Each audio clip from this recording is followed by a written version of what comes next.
Inilah Injil Yesus Kristus menurut Yohanes.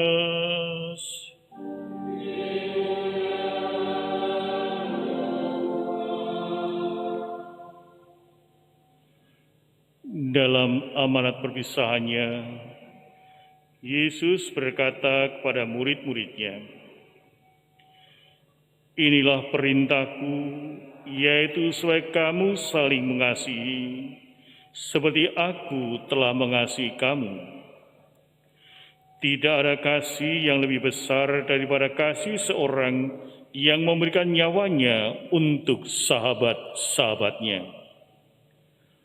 Kamu adalah sahabatku, jikalau kamu berbuat apa yang kuperintahkan kepadamu.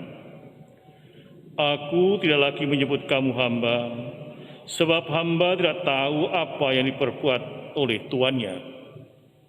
Tetapi aku menyebut kamu sahabat, karena aku telah memberitahukan kepada kamu segala sesuatu yang telah kudengar dari Bapa-Ku. Bukan kamu yang memilih aku, tetapi akulah yang memilih kamu. Dan aku telah menetapkan kamu, supaya kamu pergi dan menghasilkan buah, dan buahmu itu tetap, supaya apa yang kamu minta kepada Bapa dalam namaku, diberikannya kepadamu. Inilah perintahku kepadamu, kasihilah seorang akan yang lain." Berbahagialah orang yang mendengarkan sabda Tuhan dan tekun melaksanakannya.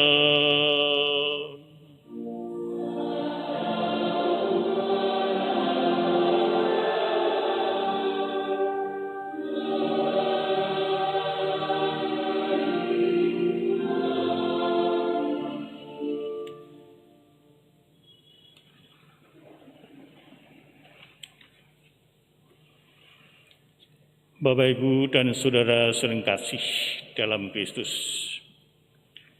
Ada orang berkata bahwa sahabat itu berbeda dengan yang namanya teman.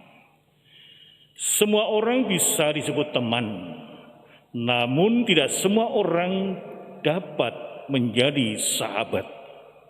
Ini yang harus kita sadari juga pada saat sekarang ini. Sahabat itu satu di antara 100 teman, katanya. Maka menjadi jelas bagi kita bahwa sahabat itu sungguh istimewa kehadirannya di dalam hidup kita.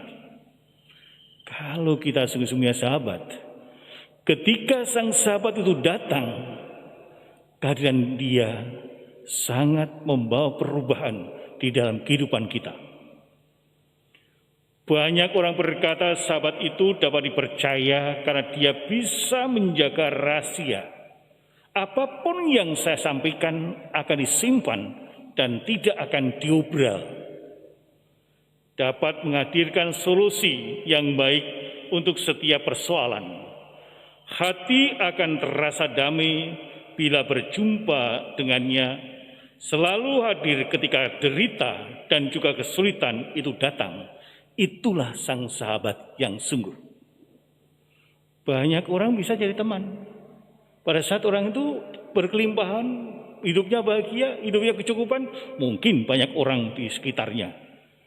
Tapi ketika orang itu mengalami kesulitan, masih adakah yang berani datang?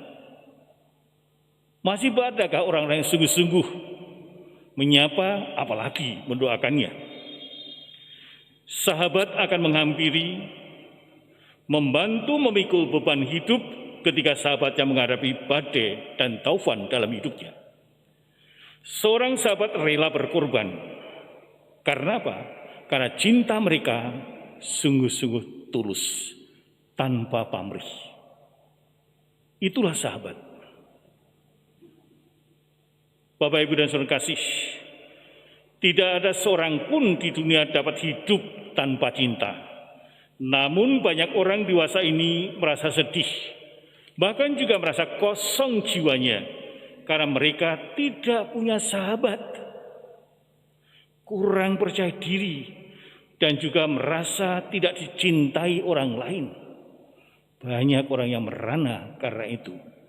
Banyak orang yang merasa kesepian karena tidak punya sahabat yang sungguh-sungguh.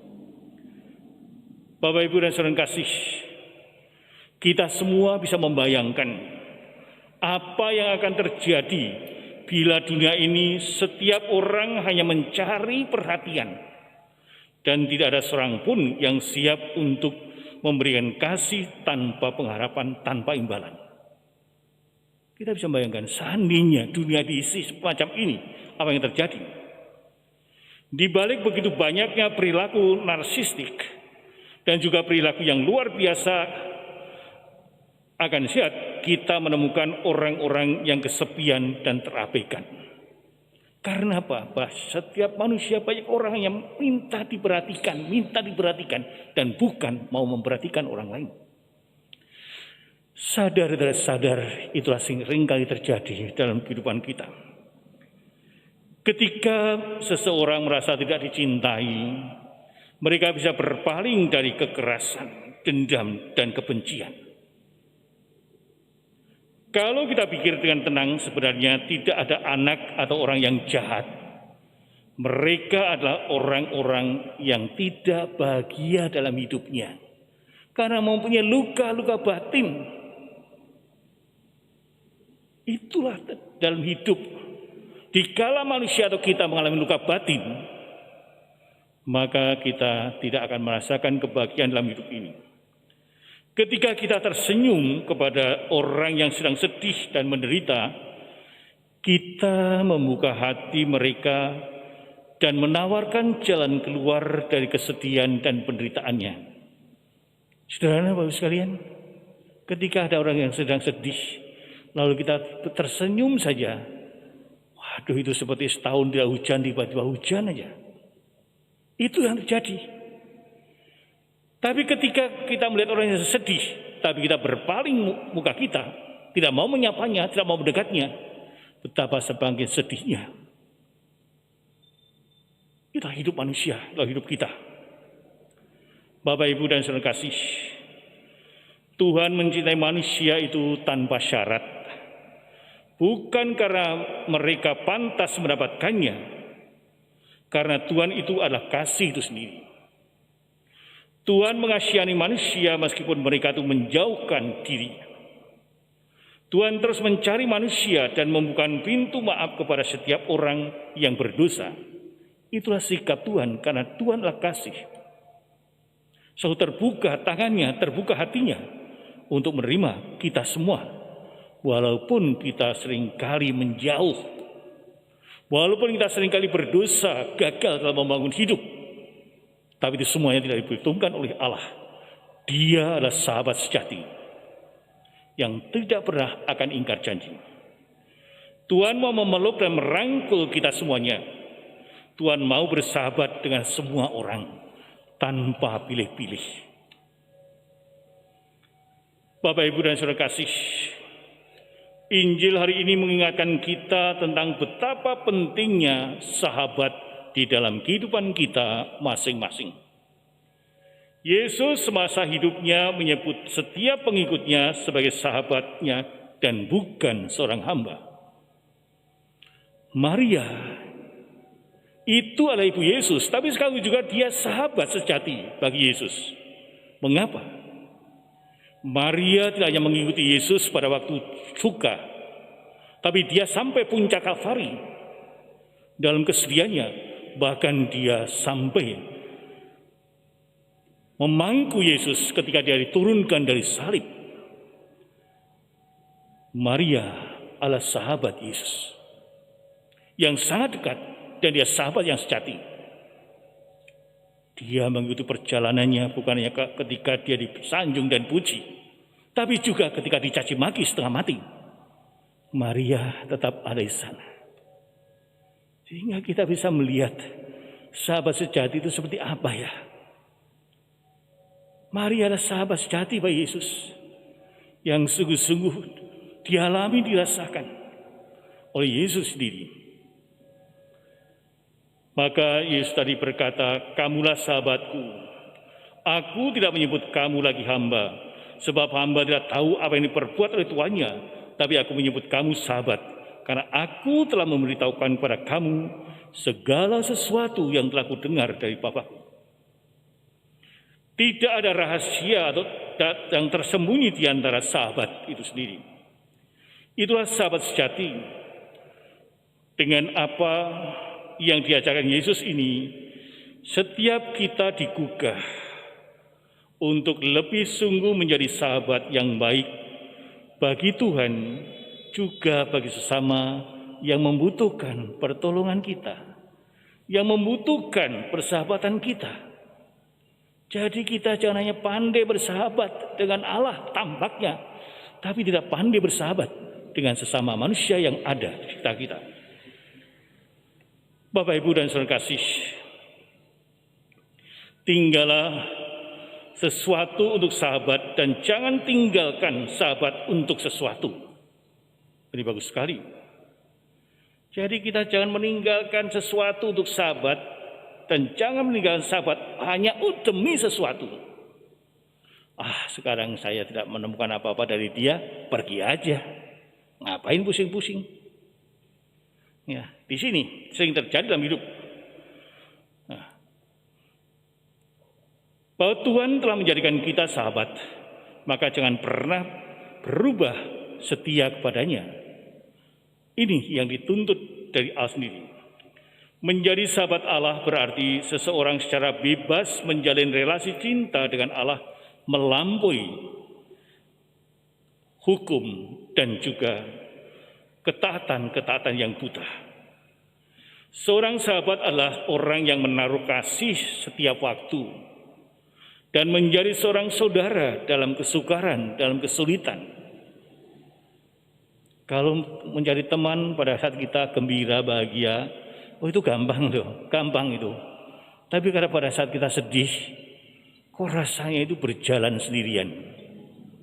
Lebih-lebih ketika kita sakit, kita itu seperti ikan di akuarium, berenang-renang sendirian, merasakan semuanya, karena semua pergi, nggak ada di sekitar kita. Tapi sang sahabat yang sejati, dia akan tetap berjumpa dengan kita. Bapak, Ibu, dan saudara kasih, Yesus telah menunjukkan semuanya itu kepada para muridnya. Dia sangat mencintai orang yang dikasihnya sampai pada kesudahannya. Cintanya tanpa syarat dan selalu berpusat pada orang-orang yang dicintainya. Dia memberikan hidupnya kepada sahabat-sahabatnya agar mereka boleh hidup bersama Bapa selama-lamanya. Kalau kita perhatikan dengan baik, tadi Yesus mengajar perintah baru tentang cinta, yaitu cinta sampai menyerahkan nyawanya bagi sahabat-sahabatnya. Cinta yang berkorban, cinta yang tidak takut mati, cinta yang tidak mementingkan diri sendiri. Itulah yang dia alami, dihayati, tapi sekali juga yang terjadi dalam pribadi Yesus. Bukan cinta kalau tidak ada pengorbanan demi orang yang dicintainya. Jadi pasti ada pengorbanan. Jadi kalau orang berkata, aku cinta padamu tapi nggak pernah berkorban, itu omong kosong. Kalau jadi itu pasti berkorban. Bahkan ketika yang dicinta itu mengalami kesulitan, jam berapapun, apapun yang harus dipertaruhkan. Itulah yang dilakukan oleh Yesus. Kita baru bisa berani berkata, kita mencintai Tuhan dan sesama, kalau kita berani merangkul dan memikul salib penderitaan demi Kristus dan sesama manusia. Inilah bahwa kita sungguh mencintai Allah dan sesama. Maria menampilkan semuanya. Maria menampilkan wajah seorang sahabat yang tulus, yang sejati. Maria sebagai sahabat, dia mampu menyimpan segala persoalan, simpan dalam hatinya. Tapi sekali juga dia berani berjalan dengan sang sahabat yaitu Yesus menuju Kalvari. Beranikah kita berjalan bersama-sama dengan sahabat-sahabat kita pada saat mengalami penderitaan, pada saat mengalami kesulitan, ataukah kita pergi, atau kita pura-pura tidak tahu sama sekali.